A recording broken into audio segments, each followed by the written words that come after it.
झूठ बोल रहे थे। मैं अभी भी चुनौती, आप बताइए ना क्या बाध्यता है, क्यों नहीं जवाब देने देते हैं आप? मैं जब बोल रहा हूं तो आप क्यों रोककर उनसे पूछ, आप उनसे सवाल तो पूछिए। 19 महीना में आईना रखिए अपने सामने, दिखेगा चेहरा। पिछले बार थी 2000।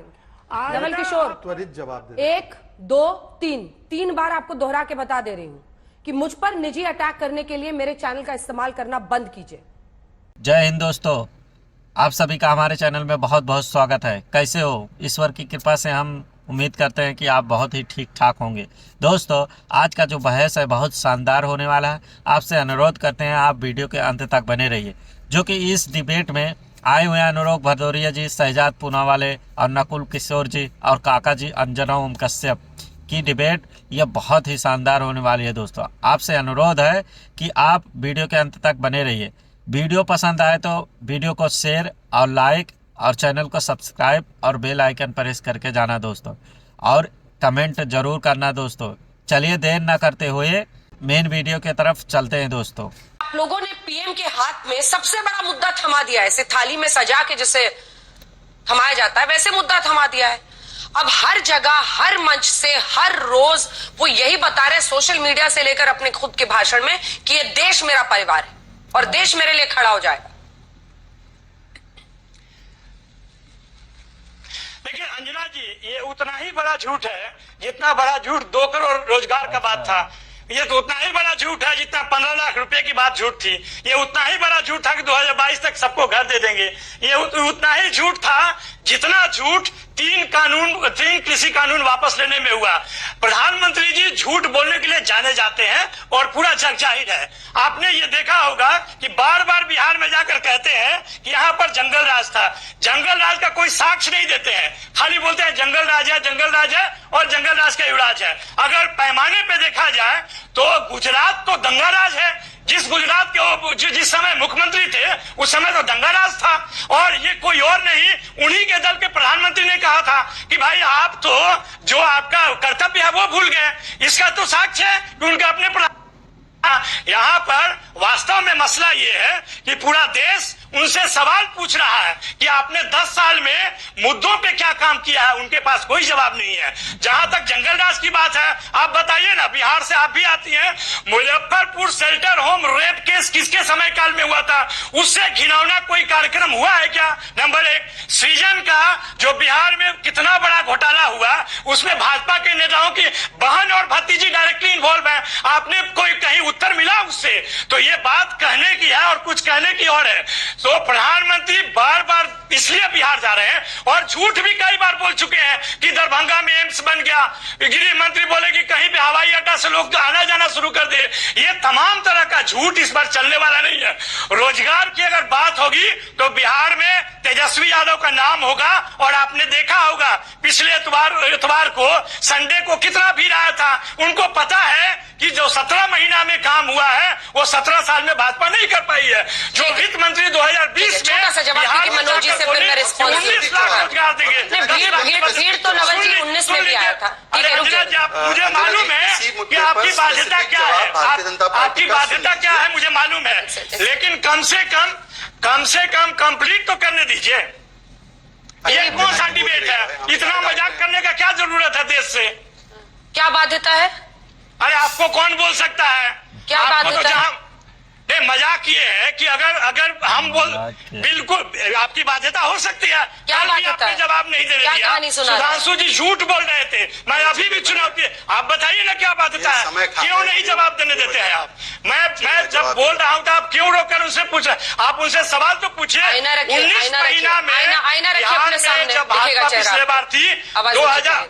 नवल किशोर, त्वरित जवाब दे। 1 2 3 बार आपको दोहरा के बता दे रही हूँ कि मुझ पर निजी अटैक करने के लिए मेरे चैनल का इस्तेमाल करना बंद कीजिए।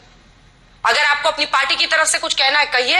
अभय जी भी कह रहे हैं और तमाम है, 3 विपक्ष की पार्टियां यहां पर है, बीजेपी की तरफ से एक प्रतिनिधि है, तो मुझे जवाब उनसे लेना है। और ये मैं तय करूंगी। इसलिए आपको जितना चीखना है और आरोप लगाना है आप लगा सकते हैं। मैं इस पे त्वरित और एकदम स्पेसिफिक जवाब देना चाहता हूं। इन्होंने कहा कि जंगल राज का प्रमाण दीजिए, आप ही दे रहे, कह रहे हैं कि 17 महीने में जो हुआ वो 17 साल में नहीं हुआ। तो माए बाप की भी तो सरकार थी 90 से लेकर 2005 तक, तो नहीं किया ना आपने, क्यों नहीं किया? उस समय कौन सा जो रोजगार दिया जा रहा था, जरा देख लीजिए। और मैं इस पे अभी आपको फैक्ट बताता हूं।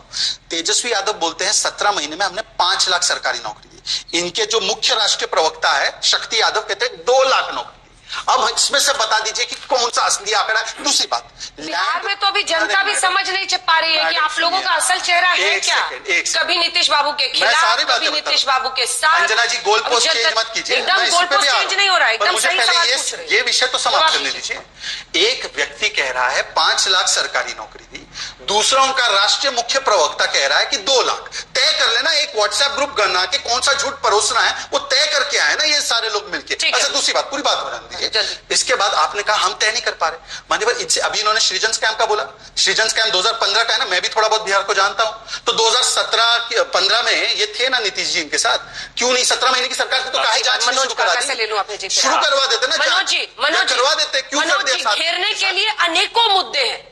क्या उन अगर मौका आप गवाएंगे ना, अगर आप परिवार पर निजी हमले करेंगे, महंगाई, बेरोजगारी, ये तमाम मुद्दे हैं जिस पर बहुत सारी तोपें निकल सकती हैं विपक्ष की तरफ से सरकार के खिलाफ। जी हाँ, ठीक बात है आपकी, बहुत सारी तोपें निकल सकती हैं और निकल भी रही हैं। लेकिन बीजेपी की और देश के प्रधानमंत्री जी की जो उनकी राजनीति करने का जो उनका तरीका है और उनका जो आचरण है कि जिन मुद्दों को, जिन सवालों को वो चुनाव के समय बहुत मजबूती से उठाते हैं, उन्हें मुद्दा मानते हैं, जैसे ही चुनाव बीत जाता है उन्हीं के सहयोगी और उन्हीं के कैबिनेट के साथी उसे जुमला बता देते हैं। वो शाम के बेरोजगारी के सवाल पर और शाम के महंगाई के सवाल पर सुबह मंदिरों में वो कुछ रखवा करके दंगा कराने वाली विचारधारा के समर्थन में खड़े दिखते हैं।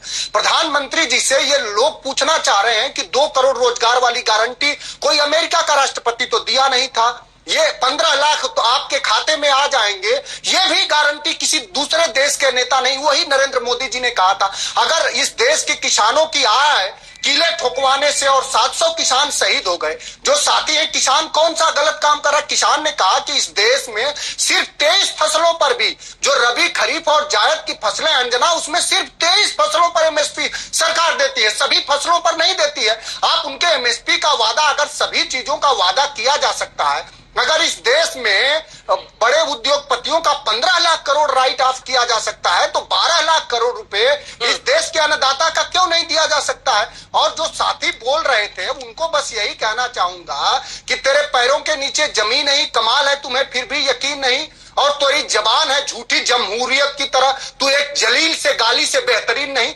जो लोग सवाल कर रहे हैं, जो लोग निर्भीक सवाल कर देंगे, मुद्दा उठा देंगे, उनके घर ईडी चली जाए। परिवारवाद मैं जानना चाह रहा हूं, ये देश का नौजवान, गली किसान कूचे से आता हुआ नौजवान जानना चाह रहा है। रिंकू सिंह क्रिकेटर है, उनके माता पिता भी जानना चाह रहे होंगे कि जय शाह कितना अच्छा क्रिकेट खेलते थे। ये देखिए, ये आर्थिक भ्रष्टाचार है, आर्थिक परिवारवाद है। एक लाइन में पूरी कीजिए, फिर जवाब लेंगे इनसे। जी जी, मैं ये कह रहा हूं कि जो ये सरकार है अंजना, अब जो लोग बुनियादी सवाल करें, आज कच्चे तेल की कीमत क्या है? बहुत साधारण सवाल, $82 प्रति बैरल है, और डीजल पेट्रोल की कीमत क्या है? लगभग 100 रुपए है। लेकिन उस दौर को याद करिए जब कच्चे तेल की कीमत $130 प्रति बैरल थी और इस देश में डीजल पेट्रोल की कीमत 55 रुपया और 60 रुपए थी। तो लोग बुनियादी सवाल करेंगे, जो सरकार 2 करोड़ रोजगार हर साल का वादा की, वो 7-9 साल बीतने के बाद मनोज जी, ये जो तमाम बातें आप यहाँ बता रहे हैं, वो अखिलेश जी ने लालू प्रसाद यादव जी को क्यों नहीं बताई? उन्होंने तो बुनियादी सवाल संतान पर पूछ लिया। क्या जरूरत है ये करने की? बताएं अखिलेश जी उनको। ये आप लोग सब बोले कि जिस तरह का निजी हमला करके आप बीजेपी को ही हथियार देते हैं। अंजना जी देखिए, जो दूसरों के प्रति अमर्यादित आचरण करे उसे अपने प्रति भी, माननीय अखिलेश जी का जो सवाल आप कर रही हैं, मैं समझता हूं कि भारतीय राजनीति में और भारतीय राजनीति के क्षितिज पर एक ऐसा उभरते हुए सूरज है जिनको आप भी जानते हैं। कोई नहीं कह सकता कि किसी के प्रति हमारे नेता ने कभी भी अभद्र भाषा व्यवहार का एक भी शब्द और एक भी लफ्ज बोला।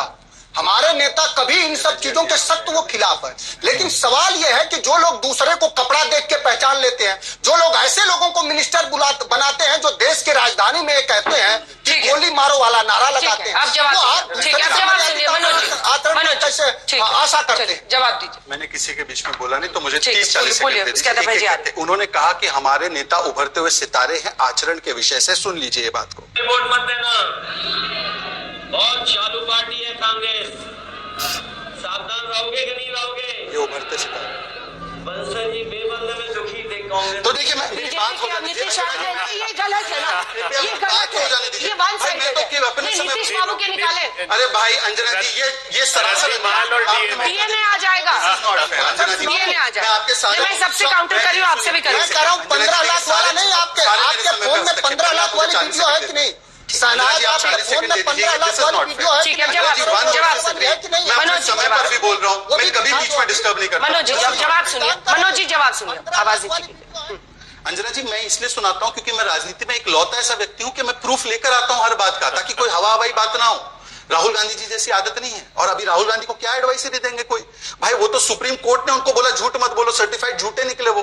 उनको तो कन्विक्ट किया गया ओबीसी को गाली देने के लिए, तब भी वो नहीं सुधर पा रहे हैं। तो छोड़ देते हैं। अभी उन्होंने ऐश्वर्या राय जी के बारे में, जो ओबीसी समाज से आती है कर्नाटका की, उनको नाचने वाली कह दिया। उनको दिखाई दे रही थी राम मंदिर प्राण प्रतिष्ठा में। तो राहुल गांधी को एडवाइस नहीं, राहुल गांधी को रिटायरमेंट की जरूरत है। अब छोड़ दीजिए उस विषय पे, मैं एक एक करके। मैंने तो हिमाचल प्रदेश में महंगाई के बारे में भी बोला, मैंने तो किसान की एमएसपी केरला में कब आप देने वाले हैं वो भी पूछा, तो उस पर तो कोई जवाब नहीं। मैंने 2 करोड़ नौकरियां कैसी मिली है, मैंने उसका आंकड़ा दिया।